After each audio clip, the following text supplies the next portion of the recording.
वज़ीर आज़म की मन की बात सुन रहे हैं। आज मेरा मन कर रहा है कि मैं भी अपने कुछ बात अपने वज़ीर आज़म तक पहुंचा दूं। कल आपने गुजरात का दौरा किया और जिस वक्त आप अपनी तकरीर में ये कह रहे थे कि ये अहिंसा वाला मामला है, ये कतन मंजूर नहीं है हमको, और जो ये भीड़ इकट्ठा करके मार देती है ये कानून अपने हाथ में ना लें, यही बात आपने गौ रक्षक के बारे में अगस्त 2016 में कही थी। यही बात आपने कल कही है।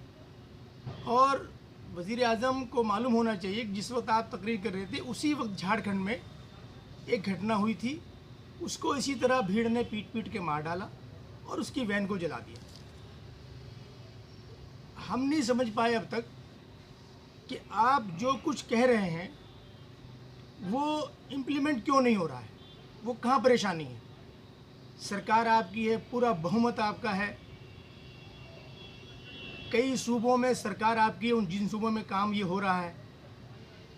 हमने ये देखा अब तक कि कहीं किसी इलाके में अगर कुछ दंगा फसाद होता है तो वहाँ के डीएसपी को, एसपी को या डीएम को तब्दील किया जाता है। क्या हमारे वज़ीर आज़म ये बताएंगे कि जिन प्रदेशों में ये तमाम मामलात हो रहे हैं, आपने वहाँ के चीफ मिनिस्टर के बारे में कोई एक्शन लिया, किसी से बात की, किसी को आपने इसका जिम्मेदार ठहराया? जिस तरीके से आपने पिछले साल अगस्त में 2016 में कहा था, इसी तरह आपने कल कहा। तो सवाल ये है कि निंदा आप कर रहे हैं, निंदा तो सभी कर रहे हैं, लेकिन उसका फ़ायदा क्या हो रहा है? आपके 2016 के बाद भी मुस्तकिल वो तमाम चीज़ें हो रही हैं जिसको आप मना कर रहे हैं। तो कहीं ऐसा तो नहीं है कि ये आपके ख़िलाफ़ एक कार्रवाई हो रही हो, कुछ लोग ऐसे हों जो आपके ख़िलाफ़ हों और आपको जो आप चाहते हैं वो ना करने दे रहे हों? मेरी आपसे दरख्वास्त है कम से कम इस बारे में ज़रूर सोचें। मुझे नहीं मालूम ये मेरा वीडियो आप तक पहुँचेगा नहीं पहुँचेगा, लेकिन मुझे पूरी उम्मीद है कि ये कहीं ना कहीं होकर आप तक पहुंचना चाहिए, क्योंकि ये मेरे दिल की आवाज़ है।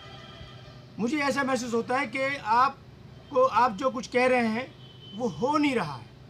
तो वो कमी कहाँ है, इसको कौन तलाश करेगा, कौन ढूंढेगा? ये सवाल हम आपसे कर रहे हैं।